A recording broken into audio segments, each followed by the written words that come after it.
Hai semua, selamat datang di channel Baca Saham. Pada video ini, kita akan membahas satu topik dengan judul 8 saham besar rontok ke harga krisis tahun 2020. Tapi seperti biasa, semua pembahasan ini bukan rekomendasi dan hanya informasi. Ingat, kerugian kamu tanggung sendiri ya. Berikut ini kriteria pemilihan sahamnya. Pertama, harga saham di tahun 2025 mirip seperti tahun 2020. Kedua, perusahaan mampu cetak laba yang besar, diproyeksikan laba full year di tahun 2024 di atas 1 triliun rupiah. Ketiga, harga saham turun signifikan dalam beberapa tahun terakhir. Tentu saja semua saham dan pembahasan ini disclaimer on, bukan rekomendasi dan hanya informasi saja. Sekarang, kita langsung masuk saja ke dalam nama-nama sahamnya. Saham pertama adalah TLKM yang turun 32,6% saat video ini dibuat di angka 2.680. Kita lihat untuk kinerja labanya. Di tahun 2016, laba TLKM adalah 19,3, naik menjadi 22,1, turun menjadi 18 triliun, naik menjadi 18,6 triliun, naik menjadi 20,8 triliun, naik menjadi 24,7 triliun, turun menjadi 20,7 triliun, naik lagi menjadi 24,5 triliun, dan turun menjadi 23,5 triliun. Tapi jika dibandingkan, laba di tahun 2016 mengalami peningkatan di tahun 2024. Artinya, TLKM masih menghasilkan kinerja peningkatan laba dalam jangka panjang. Untuk aspek rasio keuangan, net profit margin 16% dengan net income secara kuartal yang turun 12,2%. Untuk dividend yield-nya masih menarik dengan angka 6,6%. Kita lihat sekilas untuk kinerja hingga Q3. Total pendapatannya turun dari 37,7 menjadi 36,9. Sayangnya, total beban usaha malah naik dari 25,7 menjadi 26,1.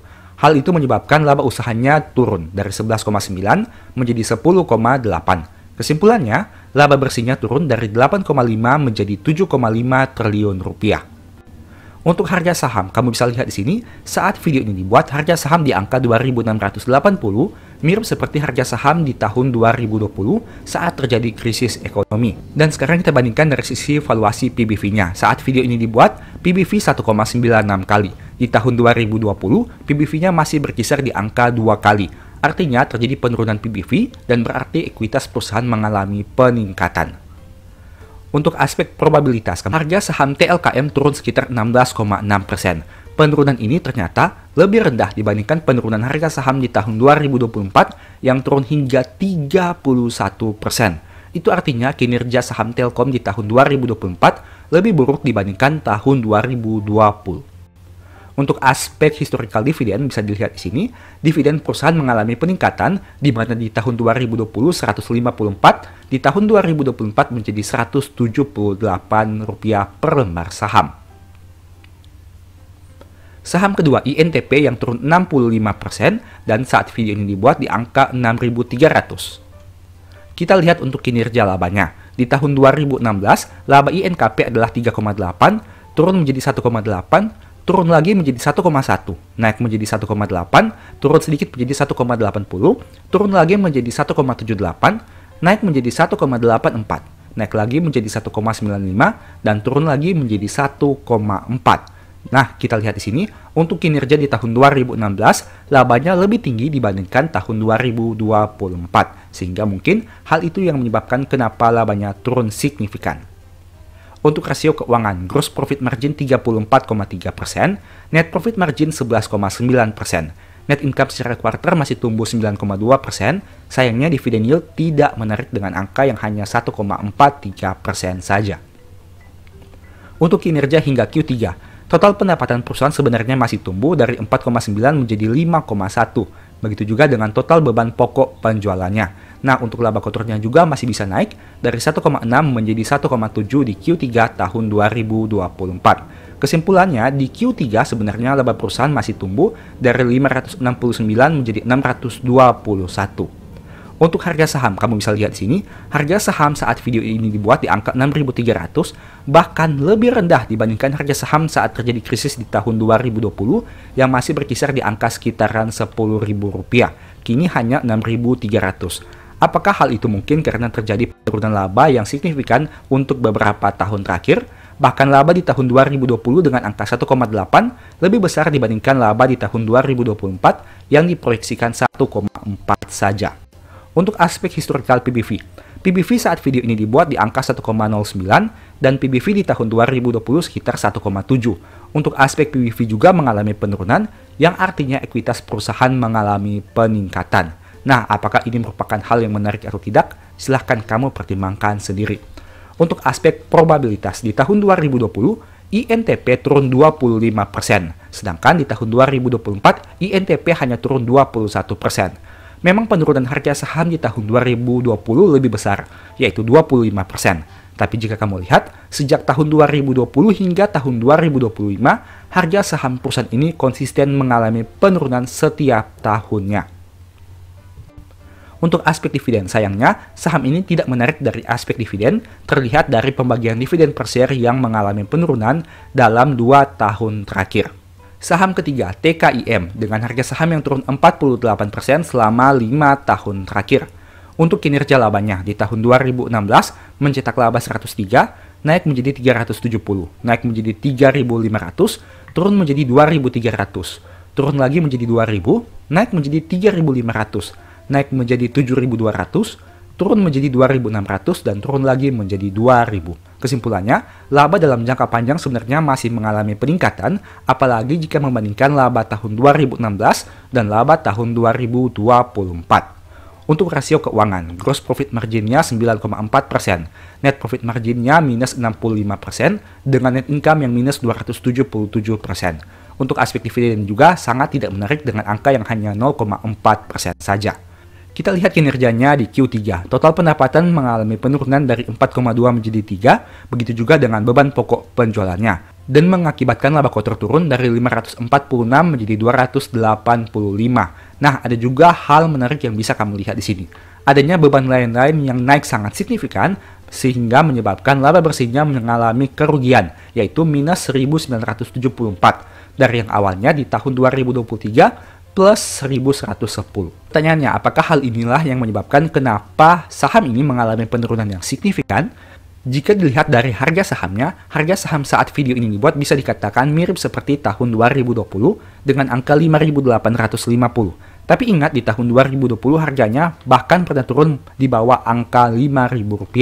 Sehingga apabila melihat dengan kondisi kinerja keuangan hingga Q3 tahun 2024 yang mengalami kerugian, tidak menutup kemungkinan harganya bisa turun lebih dalam lagi apabila kinerja perusahaan tidak bisa semakin baik. Dari aspek historical PBV, PBV di tahun 2020 diperdagangkan pada angka yang cukup lebih tinggi dibandingkan tahun 2025 ini dengan angka 0,48 kali. Meskipun begitu, kamu bisa lihat di sini jaraknya tidak terlalu berbeda jauh. Artinya ekuitas perusahaan tidak meningkat terlalu signifikan. Untuk probabilitas, di tahun 2020 harga sahamnya turun 4,8%, dan di tahun 2024 turun 17,5%. Artinya penurunan harga saham di tahun 2024 lebih drastis dibandingkan tahun 2020. Mungkin hal itu disebabkan karena pada Q3 mencetak kerugian. Untuk kinerja dividen per share, saham ini tidak menarik karena sejak tahun 2020 hingga 2024 angka dividen per share-nya sama atau tidak mengalami peningkatan. Saham berikutnya BBTN dengan penurunan harga 46,2% selama 5 tahun terakhir. Kita lihat untuk kinerja labanya. Di tahun 2016, labanya 2,6, naik menjadi 3, turun menjadi 2,8, turun drastis menjadi tinggal 209 miliar, naik menjadi 1,6 triliun lagi, naik menjadi 2,3, naik menjadi 3 triliun, naik menjadi 3,5 triliun, dan turun lagi menjadi 2,7 triliun rupiah. Gross profit marginnya 37,9%, net profit margin 7,8%, dengan net income secara quarter yang turun 30,7%. Dividen yieldnya 4,4%. Sekarang kita lihat untuk kinerja di Q3-nya. Total pendapatannya sebenarnya masih tumbuh tipis dibandingkan tahun 2023, tapi total beban pokok penjualannya yang naik drastis.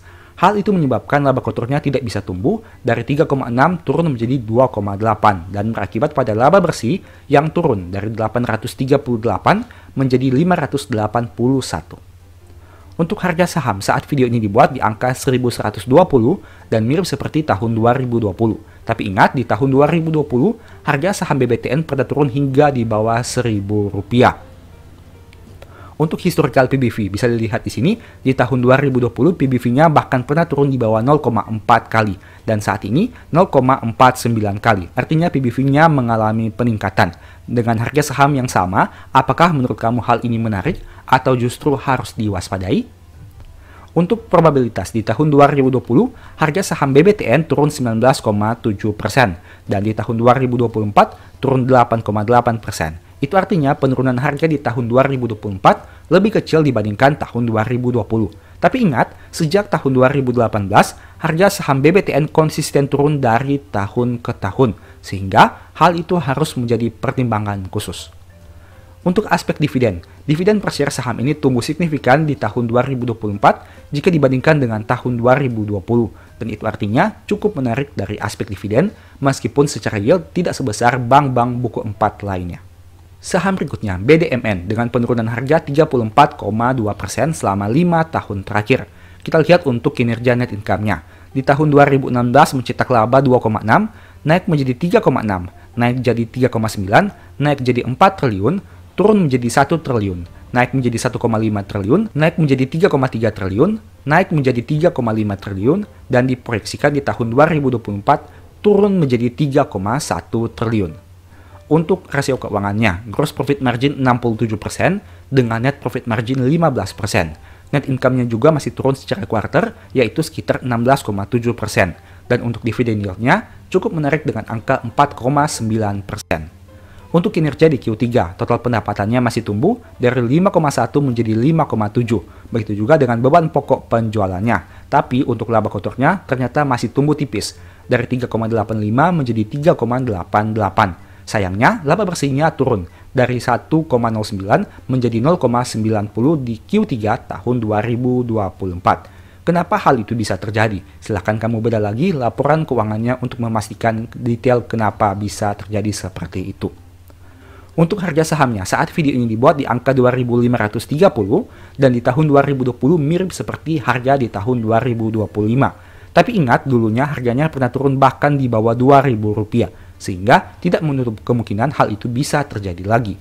Kita lihat dari aspek PBV. PBV di tahun 2020 untuk harga terendahnya lebih rendah dibandingkan PBV saat ini di angka 0,49 kali. Untuk probabilitas di tahun 2020, harga saham BDMN turun 20,5%, dan di tahun 2024 hanya turun 9,6%. Artinya penurunan di tahun 2024 lebih rendah dibandingkan tahun 2020. Untuk aspek dividen, sayangnya saham ini untuk aspek dividennya tidak terlalu menarik karena mengalami penurunan dibandingkan tahun 2020. Tapi jika dilihat, dalam 4 tahun terakhir, sejak tahun 2021, angka dividen per share-nya konsisten naik dari tahun ke tahun. Saham berikutnya, CPIN, dengan penurunan harga 34,9% selama 5 tahun. Untuk labanya, di tahun 2016 mencetak laba 2,2, naik jadi 2,4, naik jadi 4,5. Turun menjadi 3,6, naik menjadi 3,8, turun lagi menjadi 3,6, turun menjadi 2,9, turun menjadi 2,3, dan naik lagi menjadi 3,1 triliun rupiah. Jika dibandingkan dengan tahun 2016 dengan angka 2,2, kinerja CPIN dari sisi laba sebenarnya masih tumbuh dalam jangka panjang. Untuk gross profit margin-nya di angka 12% dengan net profit margin 3,6%. Labanya sayangnya turun 52% secara kuarter, dan untuk aspek dividen saham ini tidak menarik. Total pendapatannya mengalami peningkatan dibandingkan tahun 2023, begitu juga dengan beban pokok penjualannya. Sayangnya laba kotor belum mampu tumbuh, yakni turun dari 2,7 menjadi 2 triliun rupiah, dan hal itu berdampak kepada laba bersih yang juga mengalami penurunan dari 1.200 menjadi 618 miliar di Q3 tahun 2024. Untuk harga saham di angka 4.720 yang mirip seperti harga saham di tahun 2020. Tapi jika melihat grafik ini, harga saham CPIN di tahun 2020 pernah turun lebih dalam lagi. Untuk aspek PBV, PBV di tahun 2020 di atas 3 kali, dan PBV saat ini di angka 2,6 kali. Memang dari aspek PBV terjadi penurunan dibandingkan harga tahun 2020.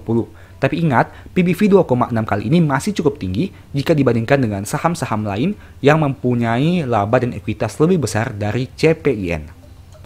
Untuk probabilitas di tahun 2020 harga sahamnya hanya turun 1,1%, dan di tahun 2024 turun mencapai 5,7%. Sebagai informasi, saham ini konsisten turun sejak tahun 2019 hingga tahun 2025, tepatnya saat video ini dibuat. Untuk angka dividen per share sayangnya tidak menarik dalam beberapa tahun terakhir. Kamu bisa lihat di tahun 2020 dividen per share-nya 81, tapi turun menjadi 30 di tahun 2024. Saham berikutnya BTPN yang turun 31,8% selama 5 tahun. Kita lihat untuk kinerja labanya. Di tahun 2016 labanya 1,7, turun menjadi 1,2, naik menjadi 1,9, naik menjadi 2,5, turun menjadi 1,7, naik lagi menjadi 2,6, naik menjadi 3 triliun, turun menjadi 2,3, dan naik lagi menjadi 2,6 triliun. Jika dibandingkan laba tahun 2024 ini, lebih besar dibandingkan laba tahun 2016. Artinya BTPN masih mencetak kenaikan laba dalam jangka panjang. Gross profit margin-nya 64,7%, dengan net profit margin 12,10%. Angka net income-nya juga secara kuarter masih tumbuh 19%, dengan dividen yield yang hanya 2% saja.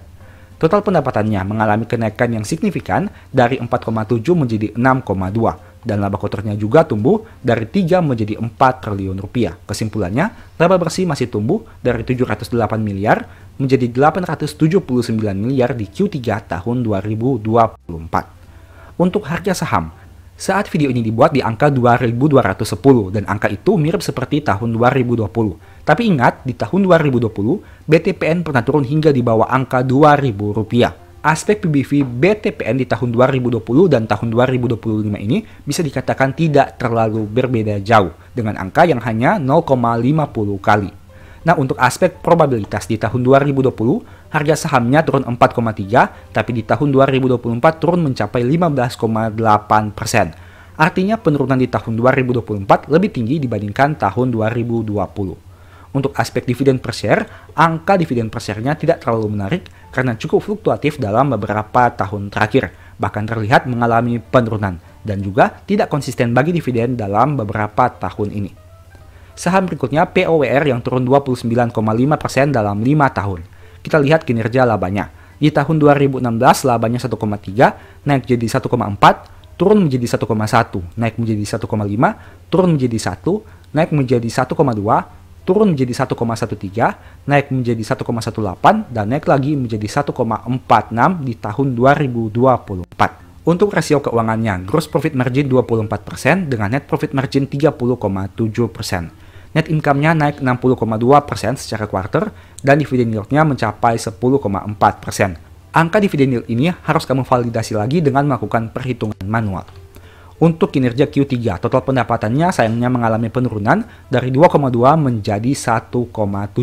Begitu juga dengan penurunan beban pokok penjualannya, sehingga laba kotornya sebenarnya masih turun dari 572 menjadi 438. Tapi pertanyaannya, kenapa laba bersihnya malah mengalami peningkatan? Hal itulah yang harus kamu lihat lagi di laporan keuangannya lebih detail untuk memastikan kenapa hal itu bisa terjadi. Untuk harga saham saat video ini dibuat di angka 690, dan angka ini mirip seperti harga saham di tahun 2020. Tapi ingat, harganya pernah turun lebih dalam lagi. Untuk aspek PBV di tahun 2020 dan tahun 2025 ini bisa dikatakan mirip dengan angka sekitar 1 kali. Nah, untuk probabilitas di tahun 2020, POWR mencatatkan penurunan harga saham sebanyak 29%, sedangkan di tahun 2024 hanya turun 2,1%. Untuk aspek dividen per share, kamu bisa lihat di sini angka dividen per share-nya memang mengalami peningkatan dibandingkan tahun 2020. Sehingga bisa dilihat di sini untuk aspek dividen saham ini mungkin bisa dipertimbangkan. Tapi ingat, kamu harus hitung-hitung lagi untuk memastikan keakuratan datanya. Demikianlah pembahasan singkat pada video ini. Selalu ingat bahwa semua saham yang disebutkan bukan rekomendasi dan hanya bersifat edukasi serta informasi. Mohon juga agar dapat mengecek kembali data yang ditampilkan, karena bisa saja terjadi kesalahan pengetikan atau pengambilan data. Di video berikutnya ingin dibahas materi apa lagi? Tulis di kolom komentar ya. Sebagai informasi, berikut ini beberapa list ebook baca saham. Pertama, psikologi saham. Kedua, stock for living. Ketiga, strategi nabung saham. Keempat, the stock market. Dan yang kelima, cara cepat analisa laporan keuangan. Apabila tertarik, chat saja pada nomor WA yang ada. Sekian video ini, semoga bermanfaat. Thank you.